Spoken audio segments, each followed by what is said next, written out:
has always been a passion of mine to be a storyteller of the unique, the different, and the underdog. Life's wrinkles and imperfections is my cup of tea. Whether a person is young or old, I could see it in their eyes that everyone dies, but not everyone lives. These untold stories needed to be told. No doubt the paranormal realm is a personal thing.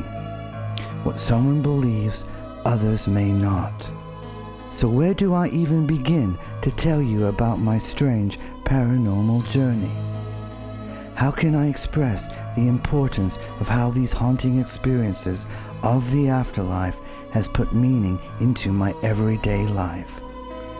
Well, how about from the beginning?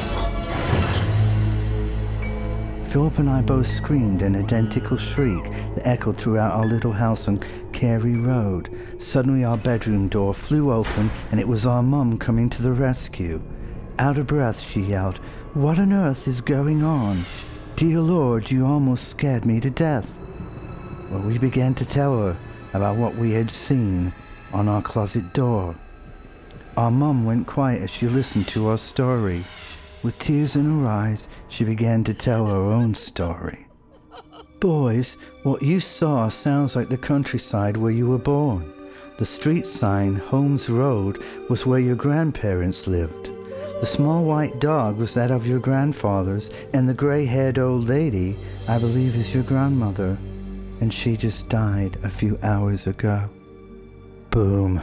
The room went silent, so quiet you could hear a pin drop. How could we remember this, as we were only 4 years old the last time we saw them, our grandparents in England? Fast forward 15 years. The city of angels, the land of traffic jams and broken dreams. Welcome to Hollywood. Philip and I dared move here to be rock stars. Musicians, since the age of 13, we were destined to be noticed, whether it was from our outlandish fashion style or the obsession I had for David Bowie, which indeed grew to the point that my hair became very spiky orange and my eyebrows disappeared by the blades of a razor. As we started to film, the dark clouds above opened up right above me where I was mounted on the cross. Suddenly a beam of sunlight shone down, illuminating me, being crucified. My heart dropped with the overwhelming feeling of dread. I remember closing my eyes, even if it was just for a millisecond. I felt the humility, the pain, the sadness, yet faith that Jesus must have felt at the time of this sacrifice. It was an incredible life-changing moment for me, because as I came down from that splintered old cross, things now seemed different. Everything was bright. The filming location was the old VA hospital in Westwood, known as the Old Soldiers' Home.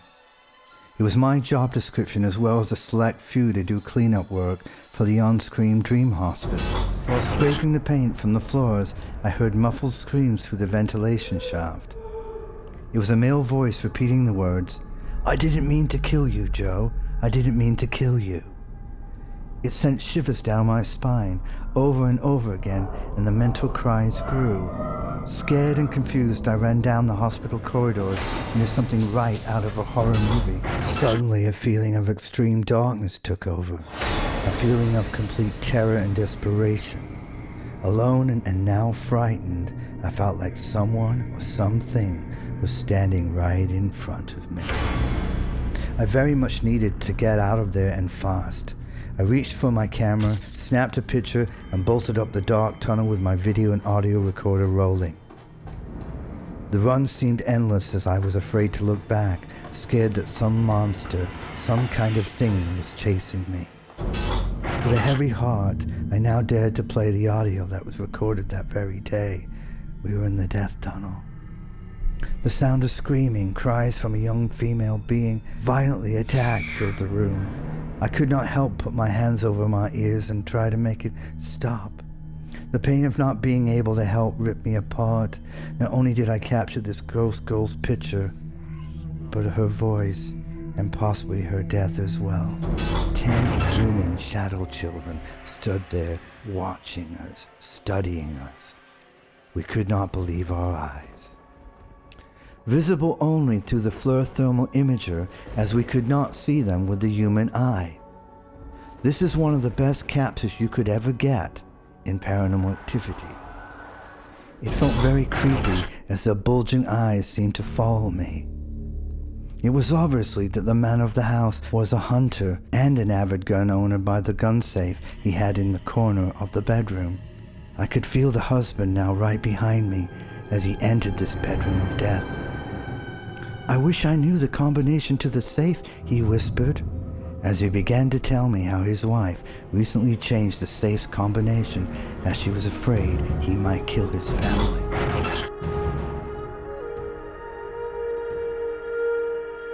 Starting out in the dry, heated Mojave Desert landing in El Reno, Oklahoma, we went on a search for the history, hauntings, and the plight of the first Americans. This would be my first experience flying in an experimental antique airplane. This plane was made out of a gorilla tape and refurbished parts. We flew across the endless dry desert. It's a funny thing though, it took so much guts to get me up in the air, and then when I ended up there, I didn't want to come down. Suddenly the porch light flickered and the entity started to mutate, replicating the chair's exact form. Once it learned its curves and design, it became the chair's perfect shadow.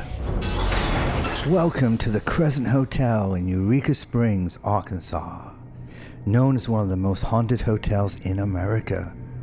Built in 1886, this is where Philip and I would film our interviews for the paradocumentary Children of the Grave.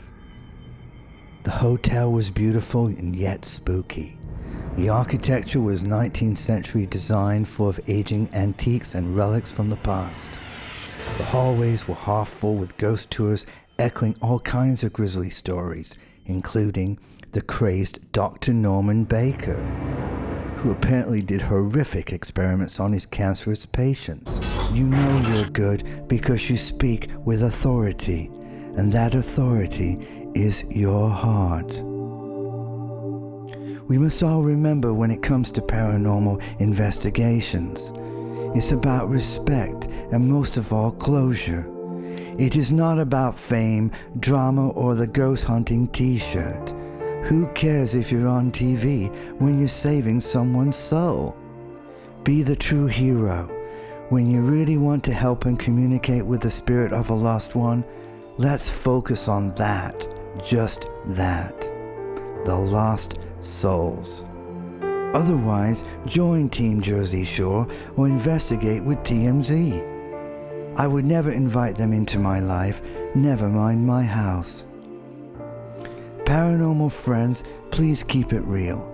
Be respectful and compassionate, and remember you're dealing with someone's hereafter. Like all of our paranormal cases, we don't really care that it is haunted. We care why it is haunted. We set out and became the first to bring cameras inside to show you, the viewer, the truth, the real events and elements, to help fill in the gaps of what seemed to be an unbelievable story. History is far more haunting when told right. You go after a story only to come across another story that is far more interesting and scary. Think of it like this. A story is like a tree that has many branches and roots. Once uncovered, you unearth its deep buried secrets.